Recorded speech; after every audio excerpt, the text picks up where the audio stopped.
เป็นหยังเลยจึงอยากให้นะ คิดสงสารลูกบ่มีดินอยู่บ่มีข้าวกิน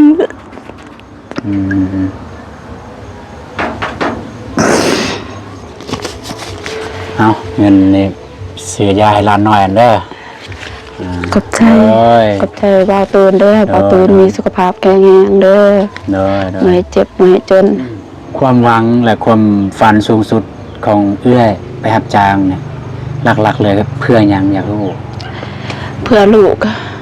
อย่างเดียวเลยเอาน้าบ่าวมีหยังเด้อซื้อใกล้ๆแล้วก็มีมาให้เอาขอบใจเด้อต่อโดนแล้วบ่เนี่ยสุกแล้วบ่จักปานเลยเนี่ยคือว่าน้าบ่าวเห็นนั่นพ่อแม่ของหลาน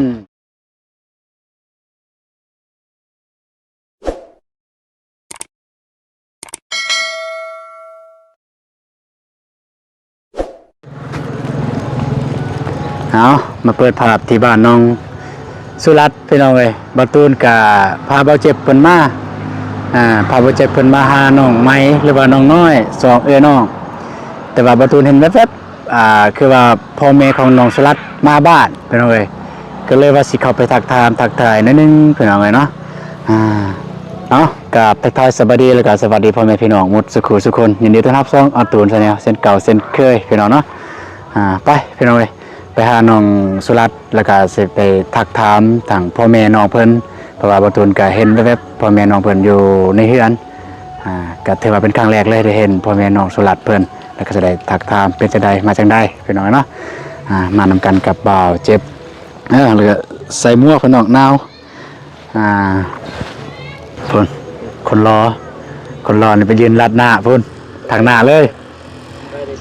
สวัสดีสวัสดีเด้อน้องมิกน้องมีกองวะกองไม่เป็นมือกองไงเพราะว่ามันก็มีกองหนากองลังเลยเป็นกองลังเลยผ่านแล้วซองยังอีกประมาณจะคนมีกับเกาหลอยซาป้ายไปยืนใกล้ๆเบาเจ็บให้เบาเจ็บบอกเบาเจ็บเป็นคอแน่สันโอเคฝากในเด้อพ่อพี่น้องนะฝากเข้าไปติดตามเบามิกแชนแนลนะเพราะว่าตามที่เบิ่งน้องเพิ่นจะอยากเฮ็ดตั้งใจคือกันไปกับทีมงานตลอดโดยที่แบบว่าบ่มีรายได้เนาะจังได๋ก็ขอให้พ่อพี่น้องผู้ใหญ่ใจบุญทุกท่านเนาะเข้ากดติดตามเนาะ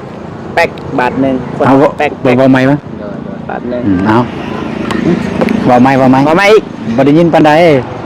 มันมีใหม่ได้ยินบัดนี้ทางใด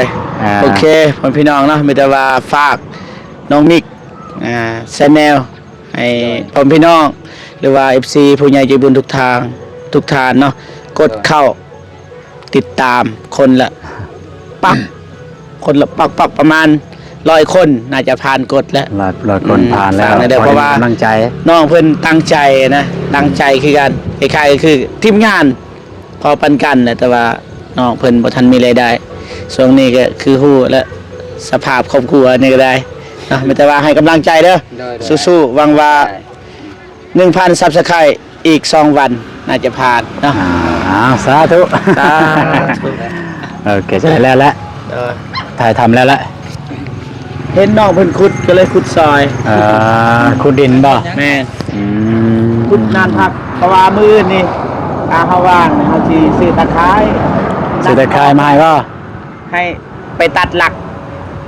ดีแล้วตะไคร้เล็กเลยตะไคร้ยางนะตะไคร้ยางโอ้ตะไคร้แบบเป็นเสือกสานแบบน้อยๆนะก็บ่นาดอกเฮาก็บ่ค่อยมีงบเด้โอเคเอามาแต่สั้นๆแล้วก็น้องมิกมีหยังก็อยากรู้ก็ถามเบาเจ็บก่อนเพิ่นบ่ได้ถ่ายคลิปตอนนี้ก็ถามเพิ่นได้เห็นบ่เดี๋ยวอ้ายก็สิขึ้นไปยามน้องสุรัตน์ก่อนหน่อยนึงไปกันเด้อไปยังมากราบเนาะซื้อมีไข่ไก่ฝากให้น้องเพิ่นโอเคพ่อแม่เพิ่นน่าสิบ่อยู่ที่เห็นแวบๆน่ะบ่ฮู้ว่าแม่นพ่อแม่หรือบ่ต้นเฮามานี่แม่เพิ่นไปโรงพยาบาล โอ้ไปโรงพยาบาล แม่นลูกก็บ่สบาย จ้ะ บ่เจอ อ่า บางทีเรามานี่บ่มั่นใจบางทีเรามานี่ อ่า บางยานี่น้องว่าจะหน่อยเด้มา มาแล้วเนี่ยอ่า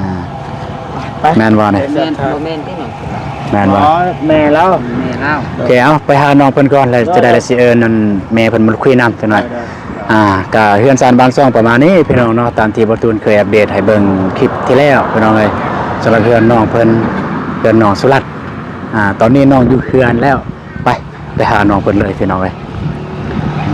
จ้ะเปลี่ยนประมาณนี้นี่บ่ตูนบ่ได้ทายตอนนั้นนี่เข้าในเพิ่นขออนุญาตเด้อนี่จังซี่แลพี่น้องเอ้ยเฮือนก็เอาเห็นยังคนงามเด้อเห็นยังน่ะปอดไฟขึ้นสูงแท้ว่าเอาหนีบใส่คอเด้อ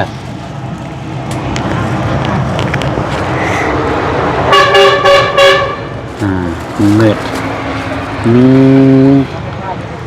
ร้านนึงเองป่ะ โดย ค่ะโอ้คือใส่ไฟลายแท้ บ่ บยานมันลุกบ่ ได้เฮียนบ่มื้อนี้ เพียง อ่า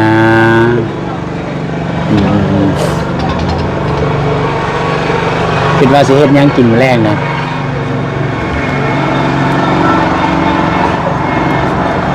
บ่สิเฮ็ดหยังกินมื้อแรง ตำแจว ตำแจ่ว โดย แจ่วอีกแล้วเอาน้าบ่าวมีหยังเด้อซื้อใกล้ๆแล้วก็มีมาให้เอา ขอบใจ เด้อตัวโดนแล้วบ่เนี่ยสุกแล้วบ่จักปานเลย เนี่ย คือว่าน้าบ่าวเห็นนั่นพ่อแม่ของร้านมาบ้านแล้วบ่ โดย ต้นนี้เพิ่นอยู่ไส เพิ่นไปกวดหนอง โอ้น้อง โดย น้องบ่สบายบ่ โดย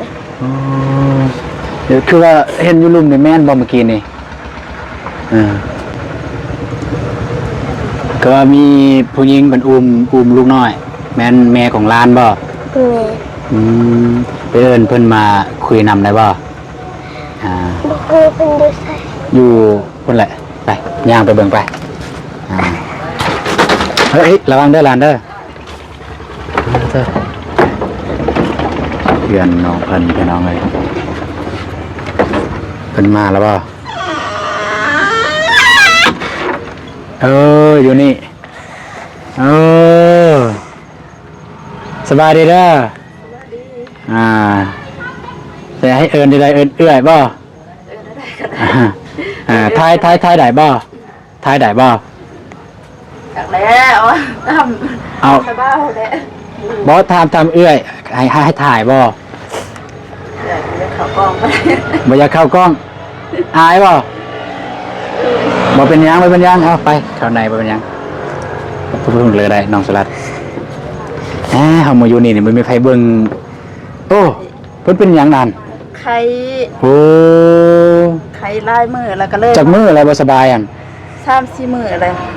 ไปห้องหมอแล้วบ่ ไปแล้ว อ๋อ ไปมากก็ยังบ่เศร้า มาว่าจังใดน่ะ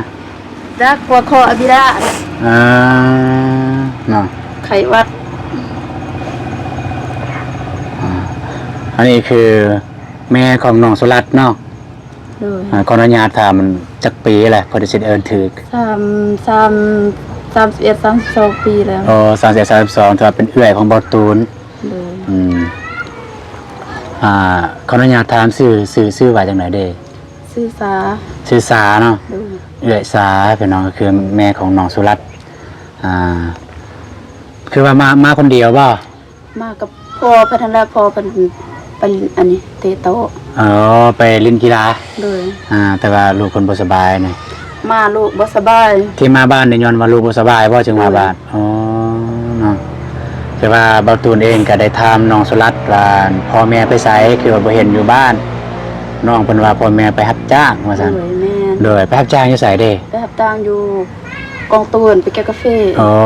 เอาน้องสุรัตน์เอาไม้ให้แม่ ให้ได้ยินอืมไปรับจ้างอยู่กองตูนบ่ โดย เก็บกาแฟ โดย ไปได้จากมืออะไรจ้ะครับ โอ้หลายเดือนเติบแล้ว โอ้ ว่าแต่เขาเปิดแกกาแฟ ตั้งแต่เปิดเก็บกาแฟเราไปเลย โดย ได้ประมาณจากแสนจากล้านละแต่ไป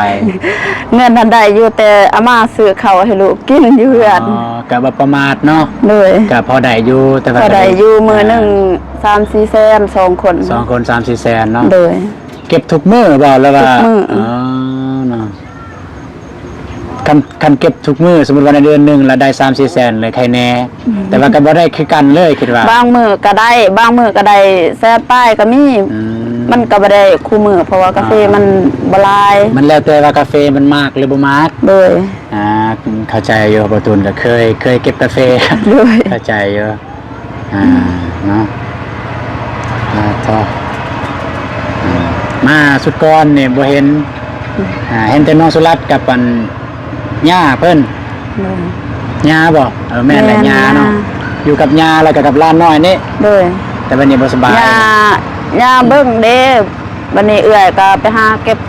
กาแฟไปหาเงินคันบ่แม่นยามกาแฟก็ไปหาเงินรับจ้างรายวันบ่มีเงินซื้อเขาว อ๋อ บ่มีเงินกินยาคู่มื้อนี่แหล้ว ลักๆในข้อถามแต่ว่าตอนนั้นเนี่ยถามหลานน้อยนี่ก็เพิ่นบ่ค่อยฮู้ปานใดลักๆในอยู่เฮือนนี่เฮ็ดหยังลักๆที่แบบว่าเป็นรายได้ของเฮือน มีแต่หาเงิน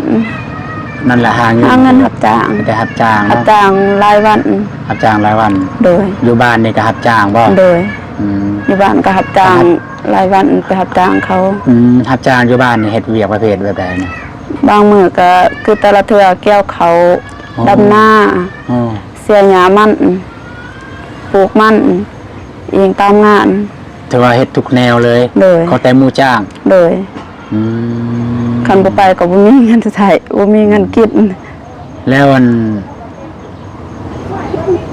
ดินของตัวเองเนี่ยมีบ่ บ่มี บ่มีเลยบ่ โดย อาศัยอยู่ดินเขาบ่มีหยังเลย อืมดินที่แบบว่าปลูกฟังอิหยังก็บ่มีเลย บ่มี บ่มีตั้งแต่รุ่นพ่อรุ่นแม่บ่แล้วว่า บ่มีตั้งแต่รุ่นปู่รุ่นย่ารุ่นพ่อรุ่นแม่ อืม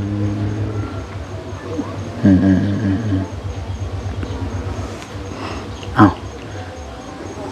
ว่าเนาะบ่ให้ก็ได้ เอื้อยคิดสงสาร เป็นหยังจึงอยากให้นะ เอื้อยคิดสงสารลูก อืม บ่มีดินอยู่บ่มีข้าวกิน อื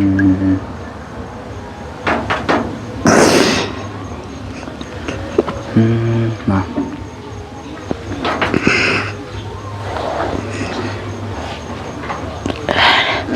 นี่ก็บ่อยากมาดอกย่านว่าบ่มีข้าวกิน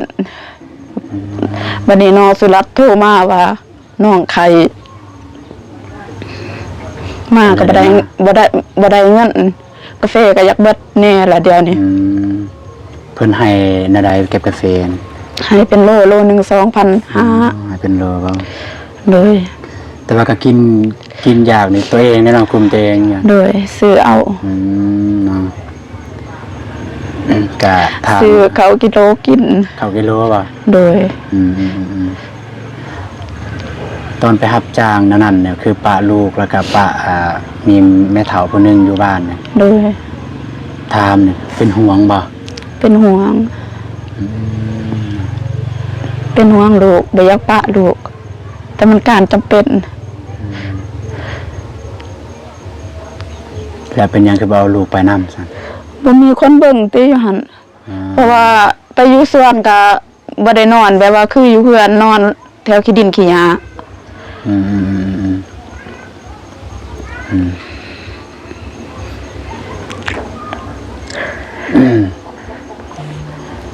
แม่นเนาะแล้วก็อีกอย่างน้องเพิ่นเรียนอยู่คือน้องสุรัตน์เรียนน้องน้อยนี่เขาเรียนแล้วบ่ เข้าแล้วอนุบาลฮักบ่ได้ไปดอกบ่ได้สู้ได้ไป อยู่เฮือนหลังนี้นี่ได้จักปีละ โอ้หลายปีเติบแล้ว อืม แต่เอื้อยมาอยู่เนี่ยก็18กว่าปีแล้ว อ๋อมาอยู่นี่มาอยู่น้ำผัวบ่เนี่ย โดย โอ้เอื้อเนี่ยเป็นคนทางใดเลย เอื้อยคนเอื้อยสนสารเอื้อยก็เป็นคนทางดักจึงพุ่น โอ้ดักจึง โดย เฮือนบ้านพ่อแม่อยู่ดักจึงบ่ โดย อืมมาอยู่นี่ก็มาสร้างครอบสร้างครัวอยู่นี่ โดย อืมนะอืมก็พอได้ฮู้อยู่สาวนิดเพิ่นได้เล่าอยู่ว่าทางแม่ย่านี่ก็บ่แม่นแม่ย่าแท้ๆนั่นน่ะแม่นบ่ โดย บ่แม่นแม่ย่าแท้ๆคือ แบบว่าเอาผัวแล้วก็เอิ้นแม่ย่า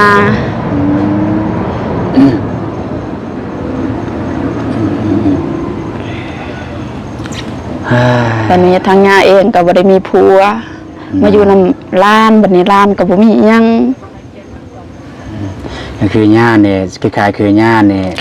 เลี้ยงหลานแต่น้อยเลย โดย แล้วใหญ่มาได้หลานได้มีเมียคือเอื้อย โดย แล้วก็มีลูกน้อย2คนนี้ โดย แล้วก็ทางเอื้อยกับพวนก็ช่วยกันหาเงินก็ไปรับจ้าง โดย ไปรับจ้างอยู่อัน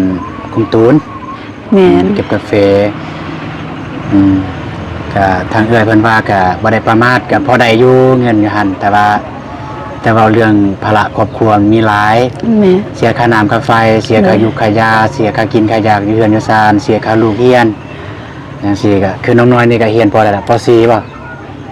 แม่นบ่ บ่ได้เถียง ป .3 แล้วสิถามน้องน้อยเนี่ยเรียนเนี่ยสมมุติจบไปอยากเป็นหยังอยากเป็นครูอ๋อแล้วสิถามแม่เนี่ยความฝันของลูกอยากเป็นครูเนี่ยแม่คิดว่าแม่สิสู้ให้ลูกบ่หรือว่าสิแนวใด แม่คิดว่าอยากสู้อยู่หรอกแต่บ่ฮู้ว่าแม่สู้ได้หรือบ่อยากให้ลูกเรียนได้คือคนอื่นเขาเฮ็ดได้คือคนอื่นเขา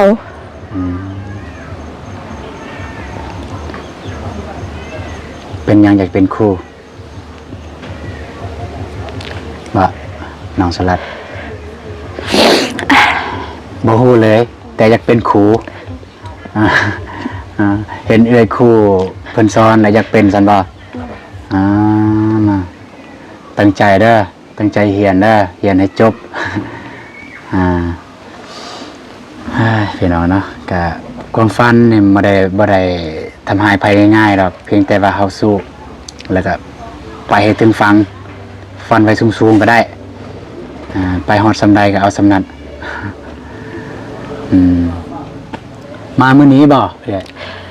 มาแต่เมื่อวานแล้ว แม้แต่เมื่อวาน โดย แต่ว่าลานน้อยนี่ไข่ตั้งแต่3-4 มื้อที่แล้ว โดย ไข่แต่3-4มื้อมาลังนะ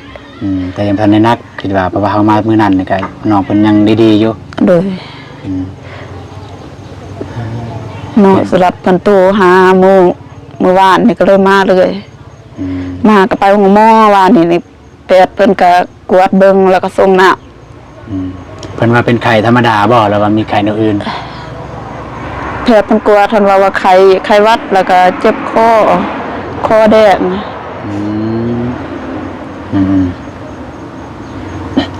อันนี้บ่ยาเพิ่นให้นะ โดย มียาหยังแหน่ที่แพทย์หมอเพิ่นวางให้ นี่หลายอย่าง ที่เห็นยางมาเมื่อกี้นี่แม่นมาแต่ห้องหมอแล้วบ่ ขณะนั้นไปหาหมอเพิ่นเป่า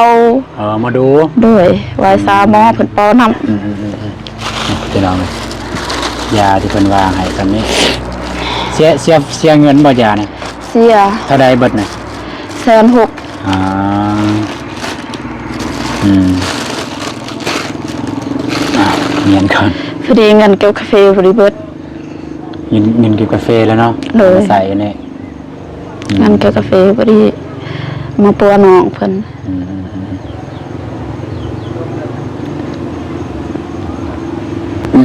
ความหวังและความฝันสูงสุดของเอื้อยไปรับจ้างเนี่ย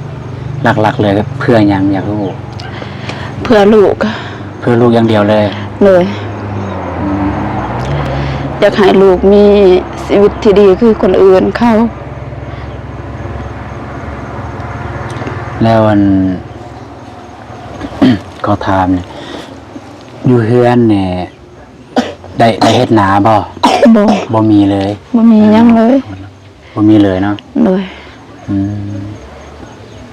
เคยบ่แบบว่าอันบ่มีข้าวกินเลย แบบบ่มีข้าวกินเลยเคยบ่ เคยมีเคย เคยมีบ่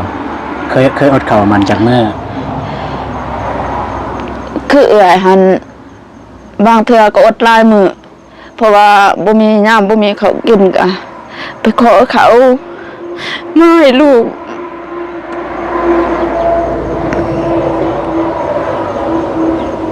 ไปขอเขาคนอื่นแล้วก็มาให้ลูกกิน อืมแบบยอมตัวเองยอมอด โดย ไปขอข้าวคนอื่นเพื่อมาให้ลูกได้กิน โดย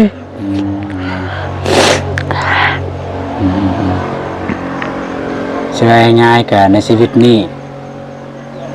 ตัวเองทุกข์มาเป็นหยังเขาแต่ลูกสบายพอ โดย นะเนาะก็สู้ๆเด้อเด้อ โดย แล้วก็น้องสุรัตน์ก็สู้ๆเด้อเห็นบ่หักแม่บ่หักสำใดหักหลายเคยกอดแม่บ่เคยเห็นแม่ห้องไห้บ่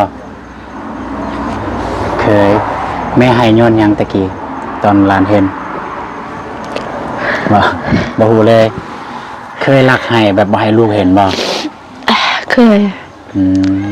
บางเทื่อก็รักให้บางเทื่อก็ลูกก็ได้เห็นแต่ว่า มันอันใจอะนะแบบเห็นลูกทุกข์ยากบ่คือคนอื่นบ่คือลูกคนอื่น มีกินมีอยาก มีอยู่มีใส่แบบเอื่อยเบิ่งลูกเอื่อยหันบ่มีอันใดกินเลยบ่มีอันใดใส่เลย เนาะได้แล้ว ตอนนั้นในประตูเนี่ยเคยถามน้องอยู่ว่าเฮือนหลังนี้มันของไผแล้วก็บอนอยู่นี่ดินนี่มันดินไผทางน้องเพิ่นก็บ่ฮู้สิตอบเพราะว่าน้องเพิ่นบ่ฮู้แล้วก็สิถามเอื้อยเฮือนนี่เป็นเฮือนของรุ่นปู่รุ่นย่าบ่ ด้วย อ๋อแล้วก็ดินที่อยู่เนี่ยก็ดินไผ ดินปูดินยา อ๋อแสดงว่า แต่ว่ามันบ่แม่นดินเขานะแบบ มันเป็นดินคนอื่นน่ะ เป็นหยังคือว่าจังซั่น แต่ว่าปูยาก็บ่ได้ให้พวกใหญ่เด้ ปู่ย่า แบบอาศัยอยู่นำเขาซื่อ ปู่ย่าก็อาศัยอยู่นํเขา ๆเลย ตกมาที่รุ่นลูกกับแบบนั้นอีก เลย สมมุติเนาะสมมุติกันสารสมมุติว่าเอื้อยมีเงินอยากจะสร้างเฮือน เอื้อยสามารถสร้างอยู่บนนี้ได้บ่ ได้ อ่า ข้อซื้อนำเขา ซื้อเลย เลย เนาะแล้วสมมุติว่ามีเงินซื้อเพิ่นก็สิให้อยู่ได้บ่ เพิ่นก็บ่อยากให้อยู่แล้ว บางครั้งเพิ่นก็บอกว่า ให้นี่เพิ่นอยากเฮ็ดนี่เฮ็ดนั่นแต่ว่า อ๋อ พวกทางพวกเอื้อยบ่มีมองอยู่แล้วก็ขออาศัยอยู่อีก แสดงว่าดินนี่คือขออาศัยอยู่ตั้งแต่รุ่นปู่รุ่นย่า โดย อาศัยอยู่นํเขา โดย แล้วคือไอ้เว้าเมื่อกี้นี่เพิ่นก็อยากเพิ่นอยากให้เอื้อยหนี้ไปอยู่บนอื่นเพราะว่าเพิ่นอยากปลูกสร้างแนวอื่น โดย แต่เอื้อยก็บ่มีทางเลือกว่าสิหนีเพราะว่าบ่มีบ่อนอยู่ โดย เนาะคันสมมุติเพิ่นขายเนี่ยดินสำในเฮือนเนี่ยเพิ่นขายอะไร บ่บ่ได้ถาม เนาะคือแบบจุจังซี่ก็บ่ฮู้แล้วเพิ่นสิมาไล่มื้อใดไล่มื้อหากบางครั้งก็แบบเพิ่นจะเฮ็ดเพิ่นอยากสร้างหันเพิ่นก็บอกว่าเผาหาเด้อดินมองอยู่เพิ่นอยากสร้างนี่สร้างนั่นแต่เอื้อยตอบว่าเอื้อยบ่มีเงินสิไปซื้อดินแบบว่าสิสร้างเรือนสร้างอีหยังหันน่ะ เอื้อยขออยู่ไปก่อนได้บ่ ดินนี่เป็นของพี่น้องบ่หรือว่าของ ของพี่น้อง พี่น้องเนาะ โดย ถ้าเป็นพี่น้องก็สิมันเป็นไรแต่ดนแล้ว โดย อืม อาศัยดินพี่น้อง อยู่ดินพี่น้อง โอเคเอาก็ไม่ได้ว่าจังสันเลยเด้อมาตูนกับบ่ได้มีหยังมาให้เด้อน้องสลัดเด้อ สู้ๆเด้อ โดย ไอ้เงินซื้อยาให้หลานน้อย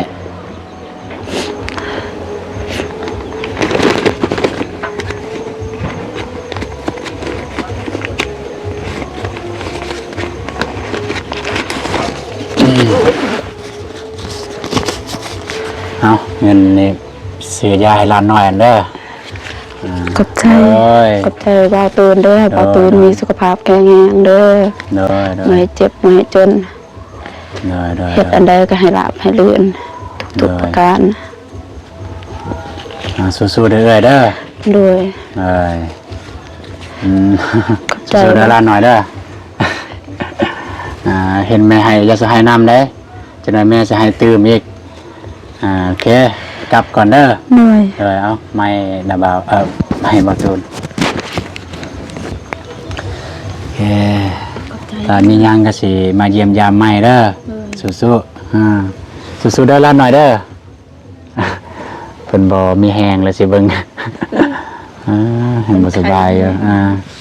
อยู่นำกันเนี่ย5 คนเนาะเพื่อนน้อยๆพี่น้องเลยเบิ่งเนี่ยก็เอาผ้ายางมาโปกไว้ฝนตกในบ่หัวบ่ หัว หัวจักบอนนี่หัว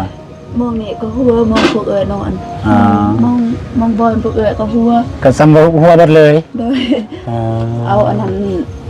กัน2กัน3มาโตง อ๋อโอเคเดี๋ยวจังซั่นนะเด้อเด้อแล้วก็สิขอตัวกลับก่อนเดี๋ยวเป็นจะได้มื้อหน้าก็ถ้ามีหยังก็สิได้มาเยี่ยมยามใหม่ เอาน้องสุรัตน์ไปเบิ่งเขาน้องอันไม้เบิดเลยเด้ ไปโอเคกลับกันเด้อเด้อเด้อไปพี่น้องเอาเนาะก็มันมือตื่นตาแล้วพี่น้องเลยนี่จะบ่เห็นอย่างเลยบ่ตูนก็มาเยี่ยมยามเบิ่งน้องสุรัตน์เพิ่นพี่น้องพาเบาเจ็บเพิ่นมาหาน้องไม้เบาเจ็บเพิ่นมีข่าวดีสำหรับน้องไม้เพิ่นก็พอดีเห็นแวบๆเห็นแม่น้องสุรัตน์พอดีก็เลยเป็นการดีเพื่อได้มาสอบถามน้องแม่น้องเพิ่นทางแม่น้องเพิ่นก็ให้พี่น้องเลยให้น้อยใจลูกเจ้าของเนี่ยทุกข์ยากบ่ได้ดีคือคนอื่นเขาก็เลยจำเป็นต้องได้สู้ดิ้นรนไปหัดจ้างยอมทิมลูกอยู่บ้านแล้วไปหัดจ้างอยู่บนแหละเขตปากซองไปเก็บกาแฟ